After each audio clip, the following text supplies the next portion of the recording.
Why do we think of street food today as something quick, exciting, and almost carefree, when in earlier centuries every bite carried hidden risks? To step up to a stall, to hand over a coin, and to eat from a vendor in the open air was not simply a matter of hunger. It was a test of trust, a gamble with cleanliness, a moment shaped by noise, pressure, and chance. Eating in public streets once meant facing dangers that lingered long after the taste was gone. Hello everyone, and welcome. In this history, you'll discover how something as ordinary as grabbing food on the go once meant balancing comfort with caution. If you enjoy these quiet journeys into the past, you can gently subscribe so you won't miss the next story.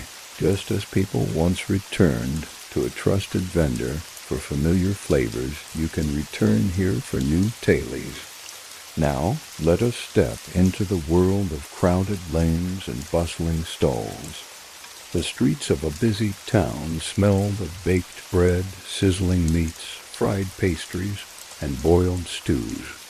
Hawkers shouted their prices. Children tugged at sleeves, dogs barked at scraps falling onto cobblestones. It all seemed lively, but beneath the surface was a maze of risks invisible to the eye. The first danger came from the air itself. Smoke from cooking fires mingled with dust kicked up by hooves and wheels. Sparks drifted onto food waiting at stalls. Ash settled into bowls. Wind carried stray fibers, feathers, and even scraps of hay. To buy food here meant accepting that every bite contained traces of the same street that carried mud, refuse, and the endless press of feet. Vendors did their best with what they had. They wiped pans with cloths already heavy with grease. They reused skewers until they cracked and splintered. Knives dulled from repeated use, tearing more than cutting. Yet speed was more important than perfection. Customers demanded food quickly, and the press of the crowd left no time for careful cleaning. Eating on the street was a bargain, convenience in exchange for invisible risks. Coins added their own danger. Passed from hand to hand, pulled from pouches damp with sweat, dropped on dirty ground, they carried with them whatever they touched. Vendors handled money and food with the same hands. A single exchange could place unseen dangers onto the next serving. To eat street food was to accept not only the taste, but the history of every coin that bought it. Even the food itself was uncertain. Stalls offered pies filled with unknown mixtures, stews simmering with scraps of questionable origin, breads padded with fillers that stretched flour further than it should go. Meat might be yesterday's leftovers, disguised with heavy seasoning. Pastries might be fried in oil already used too many times, smoke rising with every turn. Nothing was guaranteed except the vendor's word, and trust was always tested. Crowds brought pressure, too. In busy markets, elbows jostled, sleeves brushed against food, dogs snapped at hands. A customer who hesitated too long might have their portion knocked from their grip before the first bite. Vendors pushed food into hands quickly, urging the line forward. In such haste, mistakes were common. Undercooked bites, cracked cups, hot stews sloshing onto clothing. Eating in the street meant accepting that food was not only risky, but unstable. Yet, despite all of this, people flocked to the stalls. Why? Because street food was affordable, fast, and varied. It gave workers energy between tasks, travelers relief on the road, children small joys that broke the monotony of bread at home. People knew the risks, but they accepted them because hunger left little choice. The thrill of flavor outweighed the quiet knowledge of danger. This tension shaped every bite. One customer might relish the warmth of a meat pie, while another spent the night regretting it. One family might trust a vendor for years, while another avoided the same stall after a single bad experience.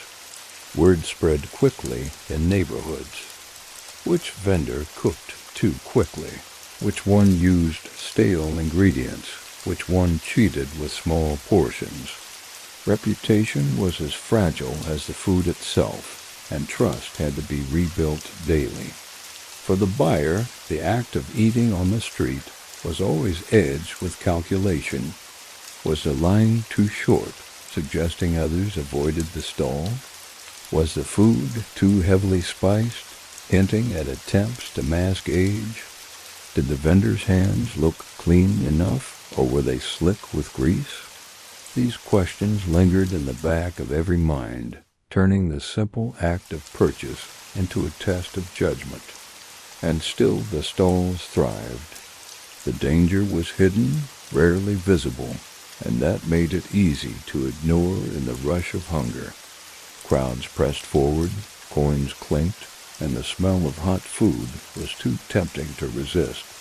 Every day people chose the fire and flavor over safety, gambling that tonight the risks would pass them by. That was the truth of street food in its earlier centuries. It was both gift and gamble, both relief and risk. Sitting at a table in the safety of home offered certainty, but standing at a stall in the open air offered something else: speed, excitement, and the chance to taste flavors not found elsewhere. And so, people accepted the bargain, one bite at a time, even knowing the price might come later. To understand why eating in the open air was so risky, one must imagine the streets where vendors worked. They were not smooth, paved boulevards. They were narrow, crowded, uneven paths where mud mixed with dust, where carts left deep ruts, and where animals passed daily, leaving behind more than footprints. Every meal bought from a stall carried traces of its environment, whether customers wished it or not. Picture a typical lane at midday. Horses stamped as they pulled carts piled high with goods. Dogs darted after scraps. Cats prowled along the edges. Chickens clucked in baskets, their feathers drifting loose into the air. The ground was rarely clean, even on the driest days. Rain turned dust into muck, which clung to boots and skirts before being tracked into every stall. Wind carried grit that landed in open bowls and trays. To eat food in this setting was to eat the street itself in ways subtle but unavoidable. Vendors did what they could, spreading cloths over their wares, holding boards above steaming pots, brushing away dirt with quick hands. Yet there was only so much they could fight. Every gust of wind threatened to undo their efforts. Every passing cart sent up a spray of dust. Customers knew this, but the pull of hot food, fresh from the fire, outweighed hesitation. They lined up anyway, coins ready, willing to accept what the street added. The animals of the town played their own role. Horses snorted, shaking manes that scattered dust into food. Dogs, always bold, slipped close to stalls, snapping up fallen crumbs, sometimes licking at pans before being chased away.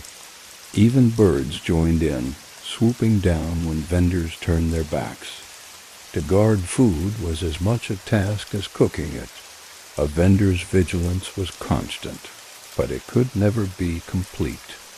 Customers often took their portion, knowing that others, animals as well as people, had already brushed past it. Waste disposal was another challenge. With so many stalls packed close together, scraps piled high. Bones, peels, broken bowls, and spoiled bits collected quickly. Some vendors swept them into heaps at the edge of the street. Others simply let them gather beneath their feet. Flies circled, buzzing over everything, shifting from refuse to food without pause.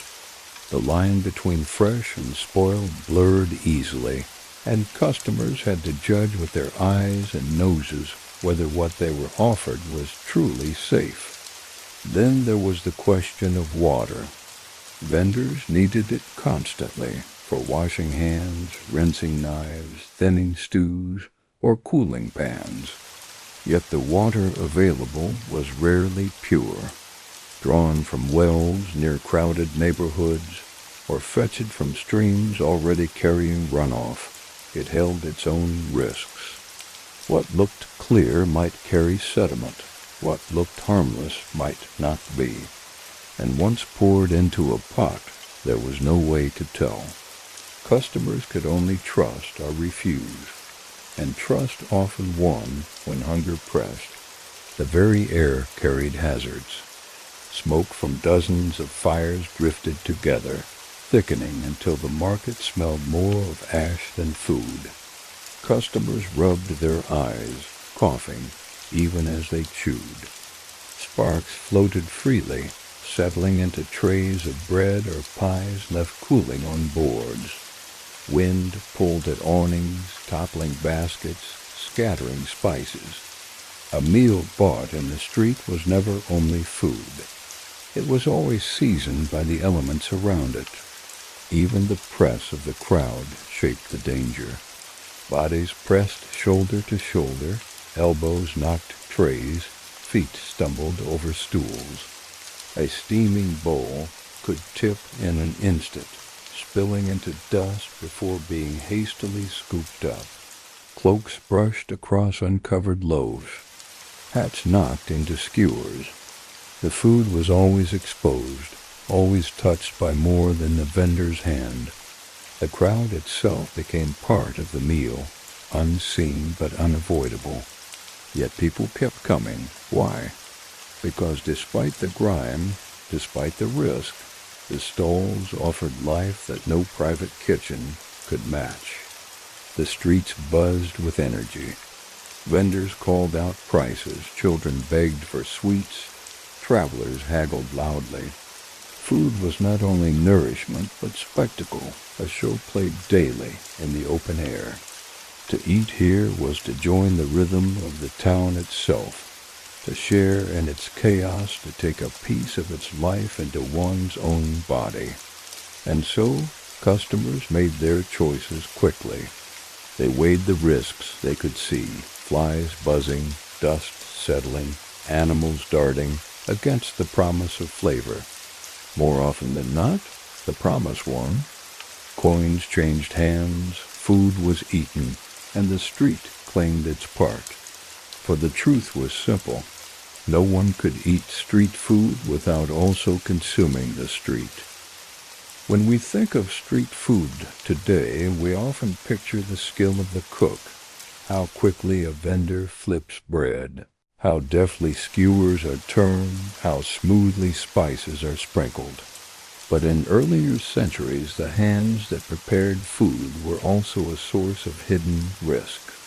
Every movement carried traces of what came before, and every touch had the power to shape not just flavor, but health. Vendors worked without gloves, soap, or the tools we take for granted. Their hands bore the marks of daily labor, cracked skin from hauling wood, calluses from cutting, scars from burns. Dirt lingered under nails, stains from herbs, and smoke darkened palms.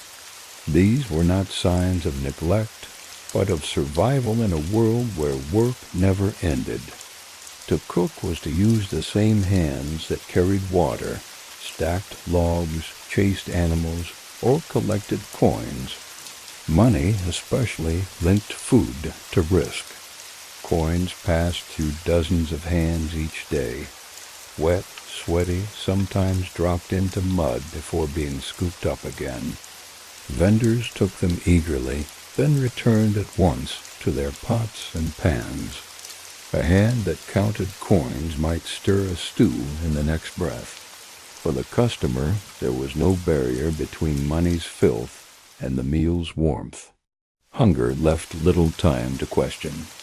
Coins exchanged, food was served, and the cycle continued. Knives told their own story. Vendors sharpened them on stones until their edges gleamed, yet those blades rarely saw water. A knife that sliced onions might next cut raw meat, then divide a loaf of bread. The same blade might scrape burned bits from a pan, then return to chopping vegetables. There was no pause, no cleaning cloth fresh enough to erase the mingling of flavors and risks. To eat from a stall was to trust that the knife, so quick and useful, had not carried danger from one task to another. Surfaces were equally unpredictable. Stalls offered little space, so food rested wherever it could, on boards that had seen years of use, on stones that once supported other loads, even on baskets lined with old cloth. These surfaces bore stains, scratches, and memories of countless meals past. A loaf cooling on a board picked up more than warmth. It gathered the trace of every hand and object that had touched that board before. The vendors themselves bore the weight of exhaustion. Many worked from dawn until long after dusk, serving line after line without pause. Their movements grew careless, not from lack of care, but from sheer fatigue. Sweat dripped from brows into pans. Sleeves rolled up revealed arms darkened with soot and grease. Breaths came heavy, sometimes coughing into the air that settled over food. Each gesture reminded customers that behind every portion stood a human body, weary and imperfect. Children often helped in stalls, small hands carrying trays or passing bowls. They darted between crowds, eager to please, but their touch added another layer of risk. They were less careful, more playful, more likely to drop food, pick it up and serve it anyway. Customers accepted this, for they knew families relied on every helper, no matter how young. The innocence of children did not erase the danger of their handling. Utensils, when present, told the same story. Wooden spoons grew darker with every stew, their edges frayed and splintered. Ladles bent under constant heat, their handles wrapped with cloth to protect burned fingers. Bowls were rinsed quickly in tubs of water, already cloudy from use, then returned to service.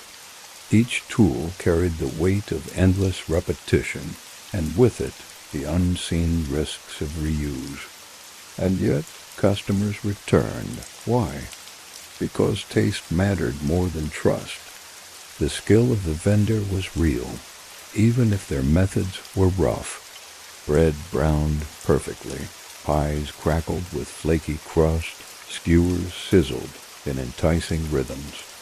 People weighed what they saw, the deftness of hands, the speed of service, against what they knew might lurk unseen. In most cases, hunger tipped the balance. This was the paradox of street food. The very hands that created delight also carried danger. They brought life to meals, but they also carried with them the world outside the pot: dust, dirt, sweat, money, fatigue. Customers knew this, even if they did not speak of it. They accepted the risk silently, hoping the flavor outweighed the unseen. Every bite, then, was a kind of trust. Trust in the hands that shaped it, trust in the judgment of others who stood in line, trust in the chance that tonight would bring only satisfaction, not regret. For those who lived in towns and cities where street food thrived, this trust became habit. But habit never erased danger. It only made people live with it more quietly. One of the greatest comforts of street food was also its most deceptive promise, the fire. To see steam rising from a pot, to watch skewers sizzling over coals, to smell the smoke of roasting bread, all of it suggested safety. Heat was expected to cleanse, to protect, to make food harmless. And yet, in many cases, the fire did not save at all. The problem began with speed. Vendors thrived on quick service. Crowds pressed in, coins clinked, and customers grew impatient. To meet demand, food was often served before it was ready. A skewer might be browned on the outside, but raw at the center. A pot of stew might bubble on top while its depths remained uneven. Bread pulled too soon from the fire looked golden, yet its middle stayed damp and heavy. Customers rarely noticed until the first bite, and by then it was too late. Fuel added its own risks. Wood was not always dry, and damp logs hissed and sputtered, filling pots with smoke and ash. Some vendors burned scraps of almost anything they could find, from leftover timber to refuse, which gave off fumes that clung to food. The fire burned, yes, but what it burned shaped the taste, and sometimes carried its own dangers. To eat from such a stall was to eat not only the food, but the fuel that cooked it. The tools of cooking made the problem worse. Pans grew blackened with layers of char, reused day after day without proper cleaning. Grease collected in corners, flaring into sudden flames that seared food unevenly. Spits bent under heat, turning skewers at awkward angles. Vendors managed with what they had, patching cracks with wire, covering holes with cloth, propping handles with sticks. These repairs kept business going, but they also meant fire did not always do its work as intended. Crowds themselves interfered. With so many bodies pressing close, vendors had little space to stir, to flip, to wait for food to finish properly. A moment of distraction, answering a customer, collecting a coin, scolding a child, was enough for the fire to shift, for food to scorch or remain underdone. The fire never paused, but hands did, and in that pause lay danger. Even the air around the fire shaped its effectiveness. Wind could flare flames too high, burning one side while leaving another raw. Rain could cool pans, slowing the process and tempting vendors to serve half-cooked portions. Ash drifted from nearby stalls, settling onto food as it cooked. The open air turned fire into a fickle partner, one that sometimes worked against the cook rather than for them. For customers, the promise of heat was comforting. Steam suggested freshness. The sight of flame suggested safety. Yet this was often an illusion. Heat gave appearance without assurance. A golden crust could hide a raw core. The smell of roasting could mask what the eye could not see. The fire's glow reassured, but reassurance was not the same as truth.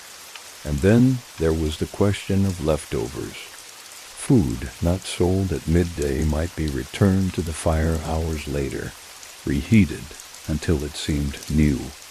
But the fire did not erase what time had done.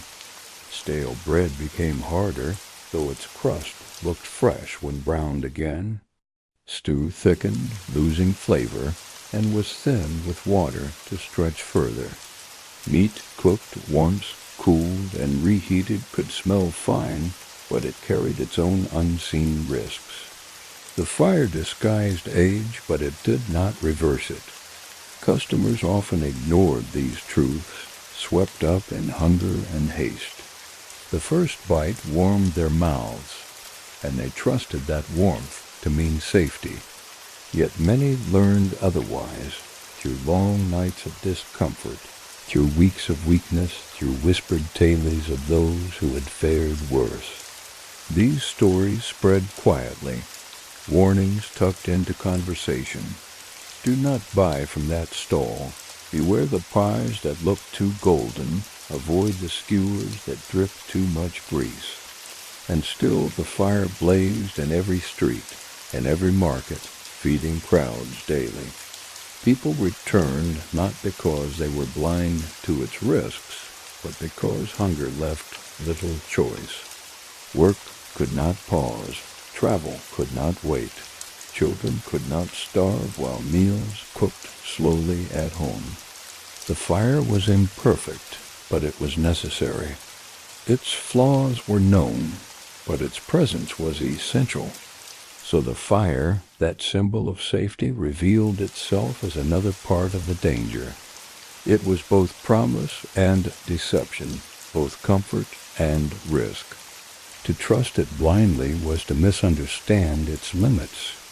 Those who lived with street food learned to see past the blow, to question what looked safe, to remember that the heat itself was not always enough.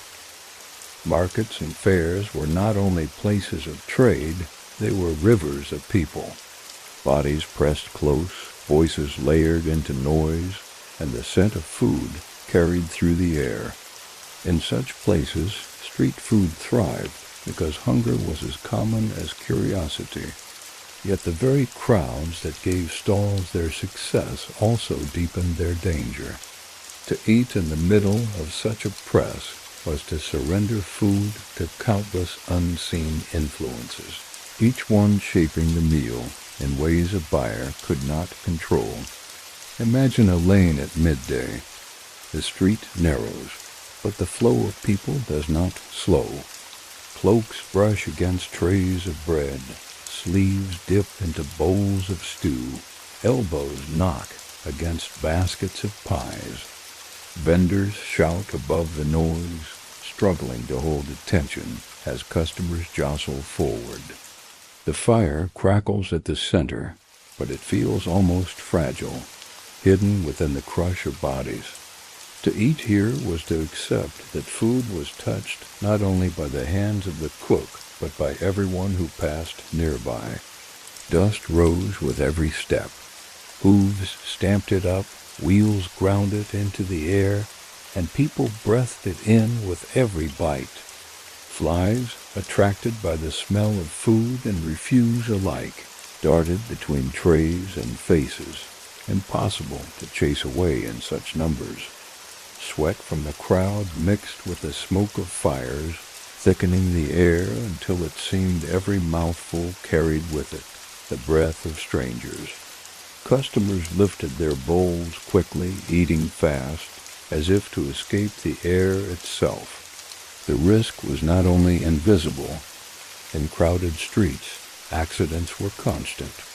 A passerby might bump a tray, sending skewers tumbling into dirt.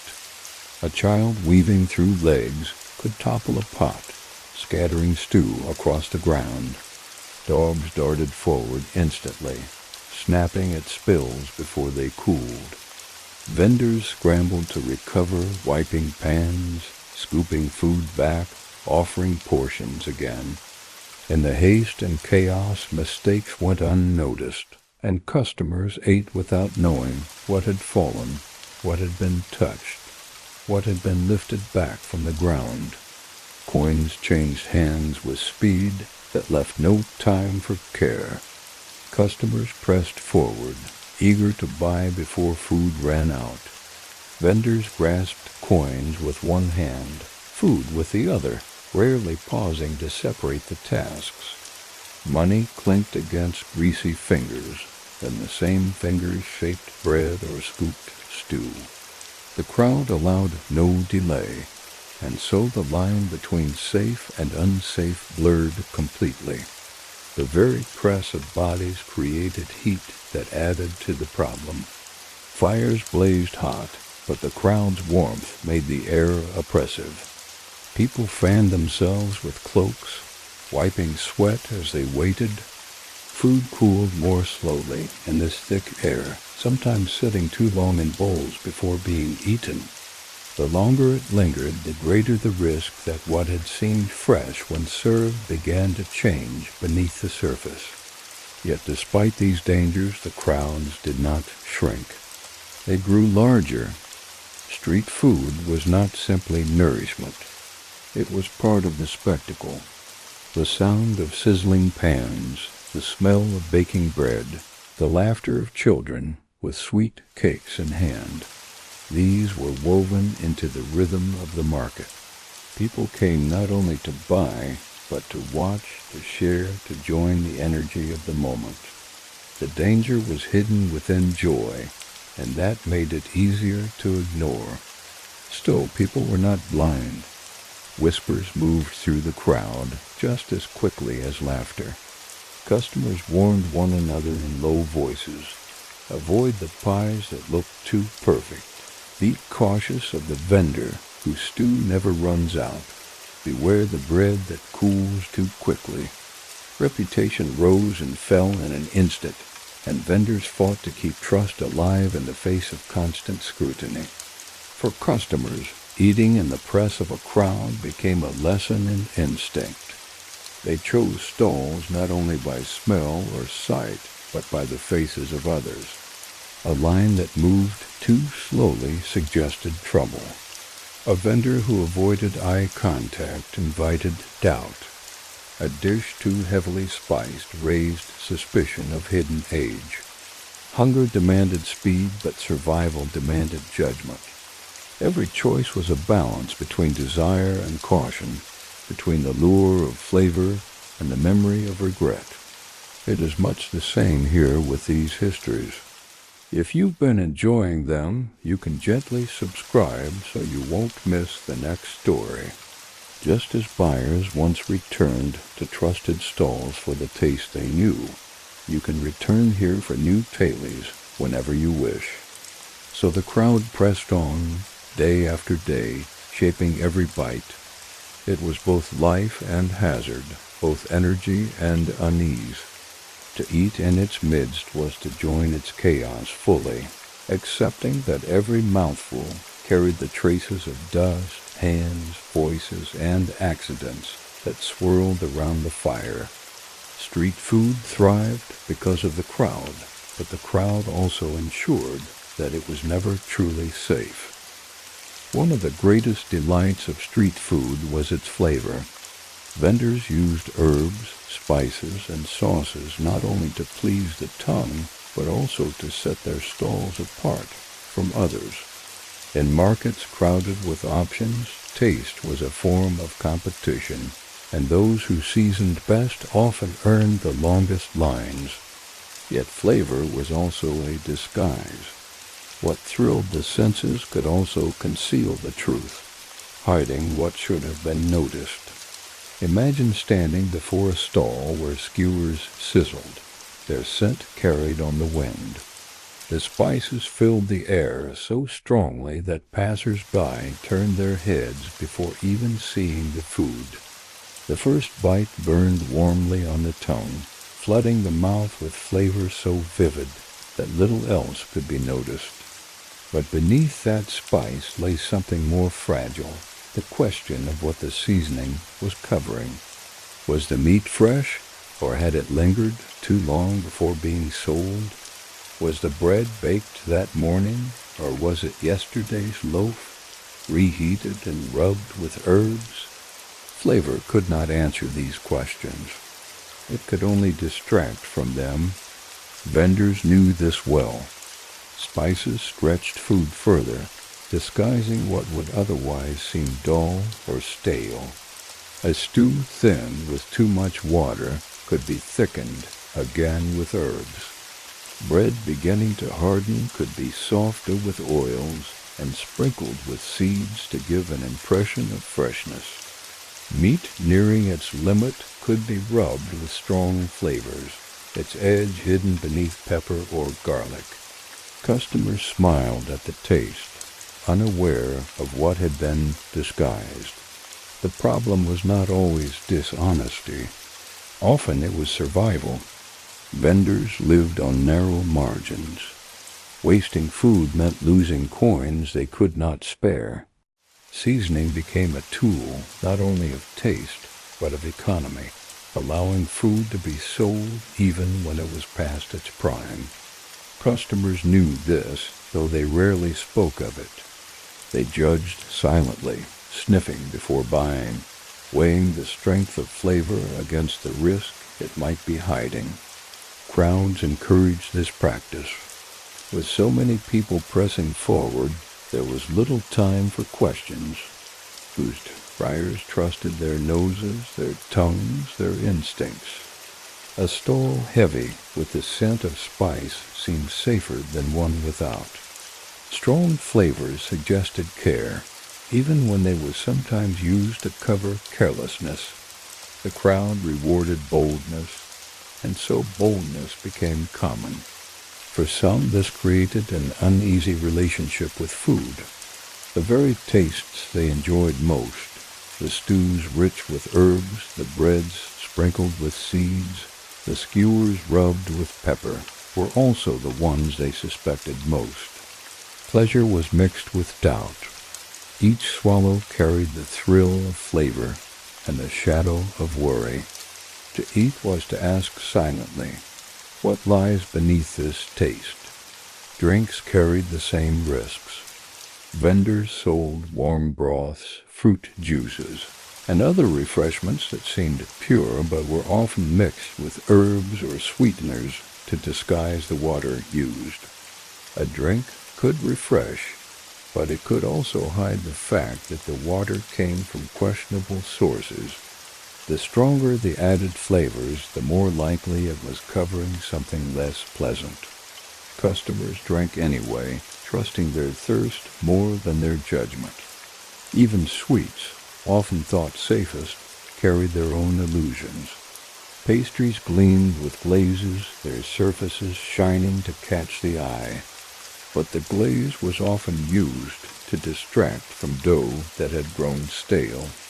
Nuts and dried fruit were mixed into confections, not only for delight, but to stretch smaller portions further. What looked generous was often economical, and what tasted rich might hide age or imperfection. The power of flavor extended beyond food itself. The smells of the market became part of the experience. Smoke, herbs, spices, and roasting mingled into a cloud that seemed irresistible. Buyers followed their noses, drawn like moths to fire. Yet this cloud also hid the less pleasant smells of waste, of animals, of crowded bodies. In this way, the market itself used flavor as a mask, creating an impression of abundance while concealing the discomforts that lurked beneath. And still, people loved it. Flavor was part of what made street food unforgettable. It turned necessity into joy, turning hunger into an adventure. The risks were real, but the taste was stronger, pulling people back again and again. They learned to live with the deception, to enjoy the thrill while quietly accepting the danger. Flavor was not only seasoning, it was a curtain, one that made the stage of the street more inviting while keeping its shadows hidden. So every bite carried both delight and doubt. Customers smiled as they chewed, savoring spices that made the world seem brighter. But deep down, they knew that flavor was never only flavor. It was also a disguise, and trusting it too much meant forgetting the truth, that what tasted wonderful could still carry risks unseen. Street food was fast, noisy, and busy. It gave people meals without delay, but the same speed and chaos that made it attractive also created accidents that happened far more often than anyone admitted. These were not planned dangers or deliberate risks. They were the small slips of daily life, the sudden turns of chance that turned a quick meal into a moment of trouble. Start with the stalls themselves. They were rarely steady. Wooden boards balanced on barrels, makeshift tables propped up on uneven stones, baskets tipped onto stools. Everything was temporary, built to move with the market. A bump from a passerby could send a whole display tumbling. Pies rolled into dust, skewers scattered across the ground, stews splashed onto boots. The vendor rushed to save what they could, brushing off dirt, scooping food back into bowls, apologizing or shouting in frustration. Yet more often than not, the food still ended up in customers' hands. Hunger overlooked what pride might not. Fire, too, was unpredictable. An ember leaping from a pan might land on a cloak, smoldering until someone slapped it out. A gust of wind might flare flames too high, scorching food and nearly burning the hands that held it. Spits bent under sudden heat, spilling skewers into ash. Children, fascinated by the glow, edged too close, reaching until parents yanked them back. Every stall carried buckets of water or sand, but even so, the line between safe cooking and sudden danger was thin. Then there were the spills. Bowls were filled quickly, hands slippery with grease or steam, coins exchanged in haste. Food dropped into dust was common, and so was food picked up again, shaken off, and served without pause. In a crowded lane there was little space to waste. Some customers accepted it, shrugging as they ate. Others frowned but said nothing, knowing that their protest would change little. Spills were part of the meal, as inevitable as the taste itself. Animals added another layer of unpredictability. Dogs darted forward to snatch fallen scraps, sometimes leaping for food still in hand. Cats slid under stalls, their paws knocking over bowls from below. Even birds swooped boldly, their wings startling customers as they carried off bits of bread. Vendors shouted, waved, or threw sticks, but the animals returned again and again, relentless in their search. For every person who ate street food, there was an animal waiting for a mistake. Crowds made accidents constant. A sudden shove from behind, a cloak catching on a stool, a child tugging at a parent's arm. All of it could upset trays and bowls. Customers learned to hold food close, guarding it not only from hunger, but from the jostle of strangers. Vendors learned to expect breakages, keeping extra bowls on hand, though even these often cracked or chipped from the strain of daily use. The tools of cooking broke too. Wooden spoons splintered, leaving shards in pots. Knives dulled until they tore instead of sliced. Clay bowls cracked in heat, spilling food back into the fire. Repairs were quick, improvised, rarely lasting. A spoon bound with cloth might last the afternoon, but by evening it frayed again. A knife resharpened, too often thinned until it snapped. These failures were accepted with a sigh, another reminder that accidents could never be fully avoided. Even customers themselves caused mishaps. Impatience made them snatch bowls before they were ready, spilling food onto their hands. Distraction led them to step backward into a pot, upsetting it entirely. Children tugged bread apart too roughly, dropping half into dirt. The bustle of eating on the street left no room for care. Everyone knew accidents would happen, but no one knew when or to whom.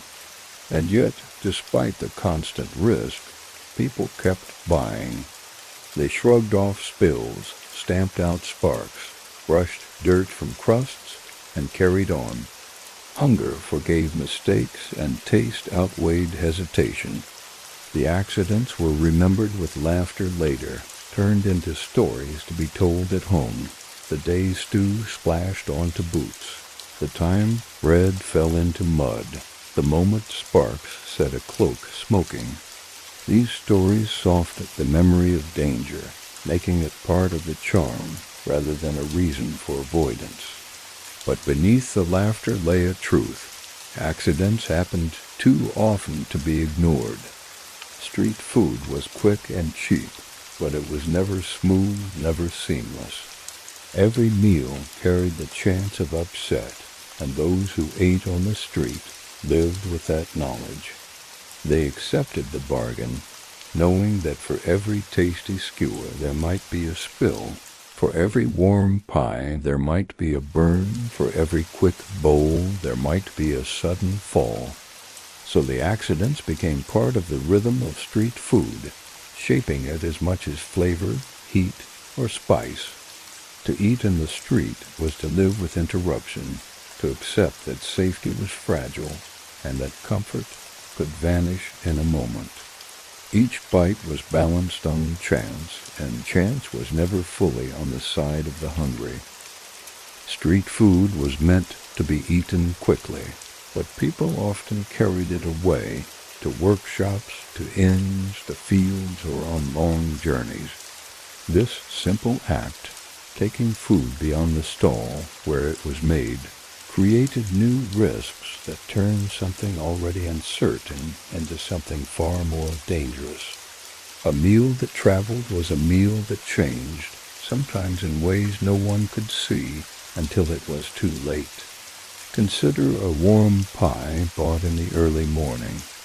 Fresh from the pan, it smelled delicious, the crust golden, the filling steaming, but carried in a pouch for hours as the buyer worked or traveled. The pie grew cold, the crust softened, and the filling settled. Dust clung to it when the pouch was opened. Flies landed quickly when it was set down, and fingers that had touched tools or coins touched it again. By the time the first bite was taken, it was no longer the food that had been sold. It was something transformed by time, distance, and handling. Soups and stews suffered even more. Sold hot in simple clay bowls or wooden cups, they were sometimes poured into larger containers to be taken elsewhere. The longer they sat, the thicker they grew, and the easier it became for them to spoil unseen. A stew that seemed nourishing at dawn could be troubling by midday, yet hunger made people eat it anyway. They told themselves the warmth meant safety, even when the warmth had long since faded. Meats and skewers carried particular risk when taken on the road. Roasted quickly, they looked safe enough at the stall, but once cooled, they became uncertain. Juices that had been sealed by heat loosened again, softening the food in ways that encouraged spoilage.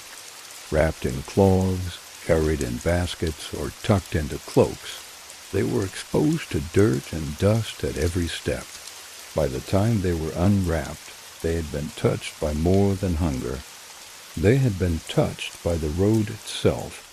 Bread seemed safer, yet even bread carried risk when left too long. Loaves went stale quickly, attracting insects that nibbled their edges. Rolls pressed into pouches often picked up moisture from damp cloths, softening until they collapsed into crumbs. Vendors sometimes sold bread that had already sat too long, and when buyers carried it further still, it became a meal that tested teeth and stomachs alike. Travelers faced the greatest danger.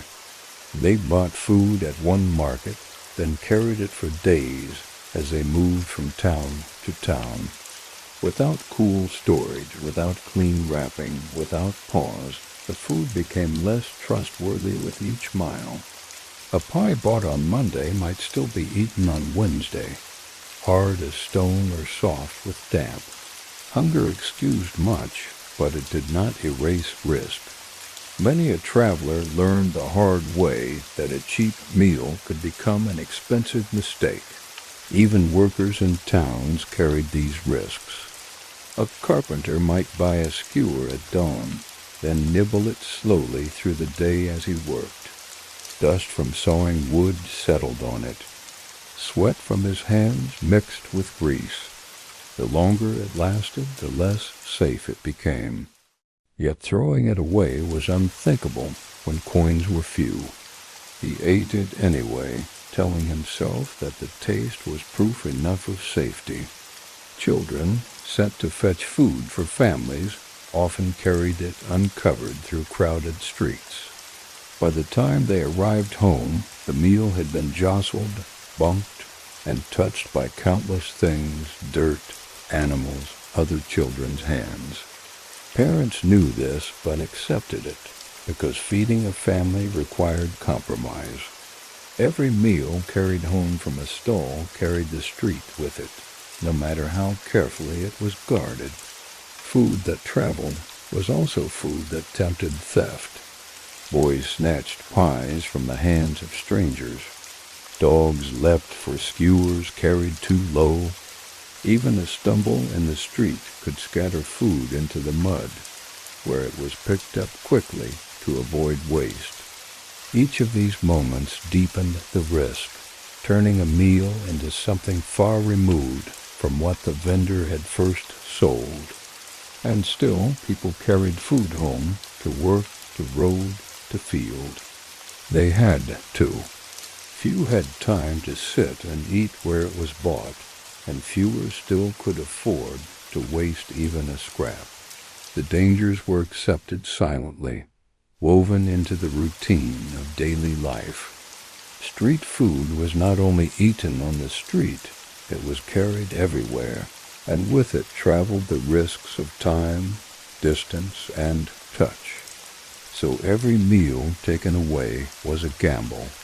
What began hot and fragrant ended cold and uncertain. What began clean enough became layered with dust and handling. Eating it was always a decision made with hope. Hope that hunger would be eased. Hope that the food was still safe. Hope that the risk would pass by unnoticed this time. By day, street food was risky enough, but by night, the risks deepened in ways that even the boldest eaters could not ignore. Darkness changed the market, turning bright stalls into shadowed corners, turning food that might be inspected by sight into food judged only by smell and sound. Those who ate from night vendors learned quickly that flavor came with more uncertainty than ever. The first challenge was light. Torches and lamps gave off a flickering glow, never steady, never strong. A loaf looked golden in one moment and gray in the next. A skewer seemed cooked on one side, raw on another, but the difference was hidden in shadow.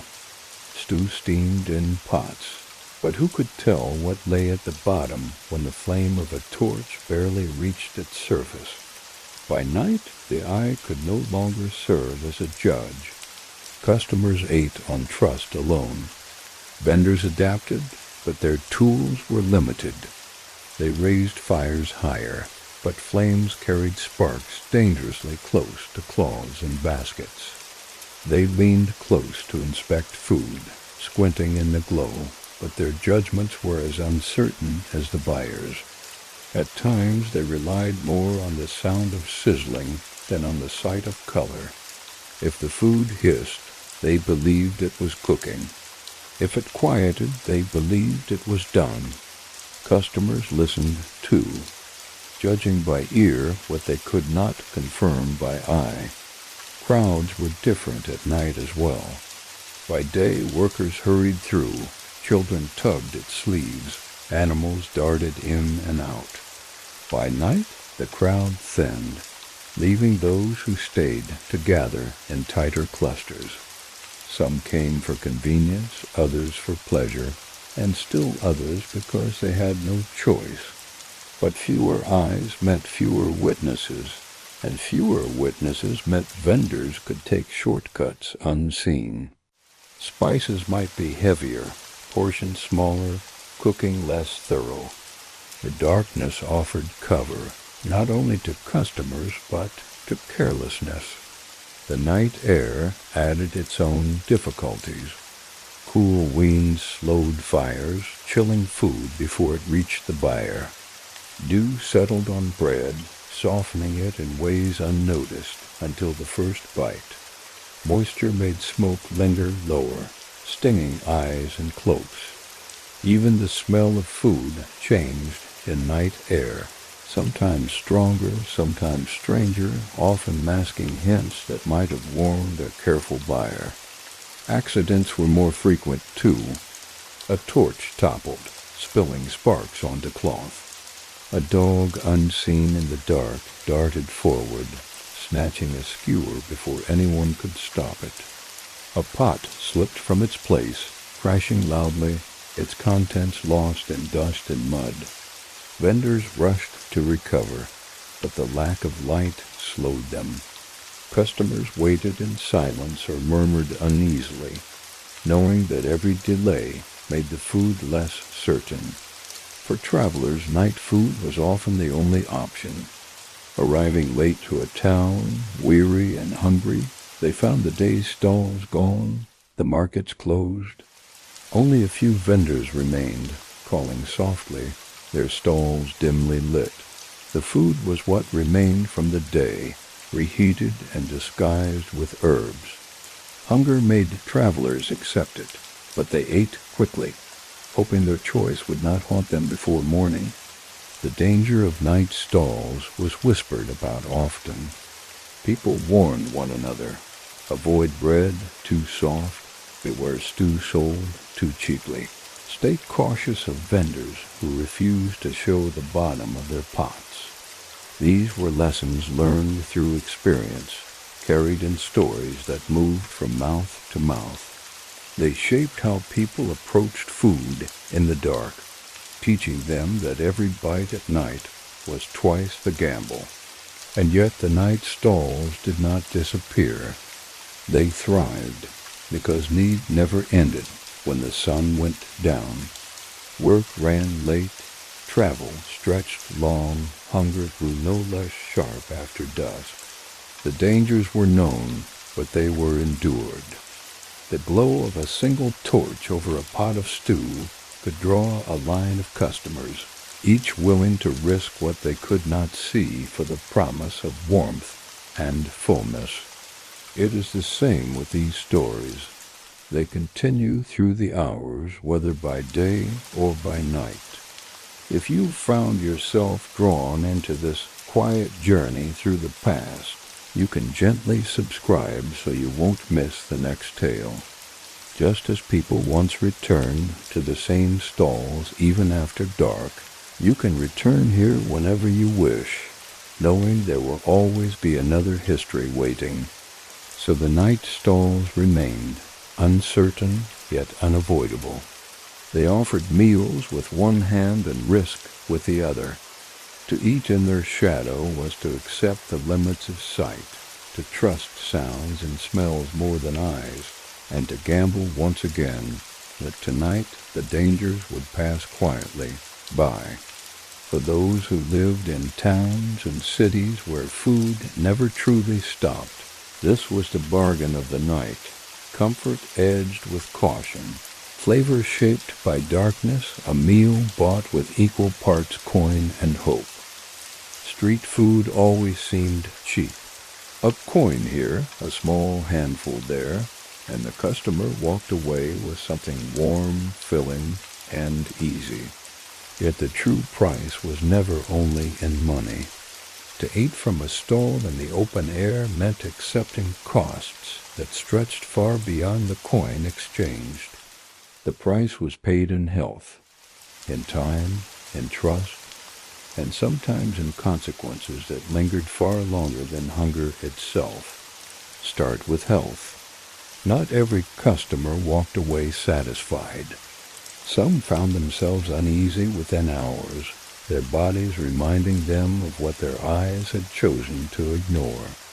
For many, it was a discomfort they endured quietly, a restless night, a day of weakness, a lingering cough from too much smoke.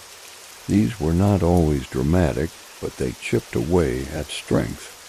Workers lost hours of labor, travelers lost miles of progress, families lost patience with yet another risk come true. The cost was felt most keenly by those who had little to spare, yet they returned, because to avoid the stall meant to go hungry. Time was another hidden price. Stalls drew lines, and lines cost minutes that could have been spent working, traveling, or resting. A worker late to a task, a trader late to a deal, a traveler delayed in setting out. All knew that waiting for food was both necessity and burden. And when accidents happened, a pot spilled, a fire flared, a portion dropped, the delay grew worse. The meal might have been fast compared to cooking at home, but it was never without the cost of waiting. Trust was perhaps the most fragile expense. To buy street food was to place confidence in a vendor who might never be seen again. Customers handed over coins believing the food was honest, but they could not know for certain. Sometimes that trust was rewarded with warmth and fullness. Other times it was broken with disappointment or worse. Once broken, trust lingered in memory. A buyer wronged once might never return to the same stall. Yet with hunger pressing, many risked it anyway, gambling that this time things would be different. The price also extended to reputation. Vendors depended on it, customers shaped it, and the entire community listened for it. A rumor of bad food could empty a stall within days. A whispered tale of sickness spread quickly through neighborhoods. Even when unproven, such words carried weight. Vendors paid the price of every slip, not only in lost coins, but in lost standing. And customers, too, bore the burden of choice. To be seen at the wrong stall was to invite questions, even blame, if misfortune followed. Then there were the accidents whose costs could not be counted in money. A spilled stew that burned a child's hand, a skewer that splintered and cut a lip, a torch that toppled and singed a cloak. These were prices paid not in coins, but in scars and shame and fear. They reminded everyone that convenience came with risk, that the bargain of street food was never as simple as it seemed. The price extended into memory. Families remembered the times a meal went wrong, telling the story again and again. The coin spent became less important than the lesson learned. Do not trust that vendor. Do not eat from that pot. Do not believe the crust too golden to be true.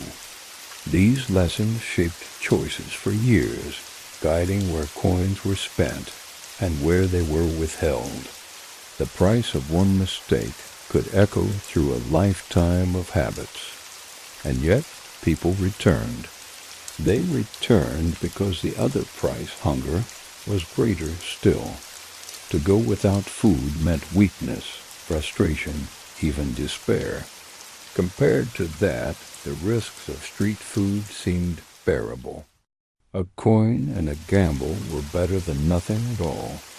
People balanced the scales daily, choosing the lesser danger, living with the hidden costs. This was the quiet truth of street food. It was never only cheap. It was never only convenient.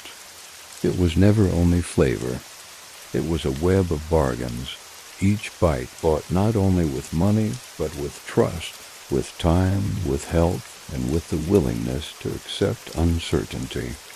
The price was always higher than it seemed, and yet it was a price people paid again and again. So when a buyer stepped up to a stall, coin in hand, they were not simply paying for food. They were paying for the chance to keep moving, to keep working, to keep living in the rhythm of the street. They were paying for comfort that came with risk, for a bite that might carry both joy and regret. The coin was small, but the cost was large, and that was the hidden bargain of every meal eaten in the open air.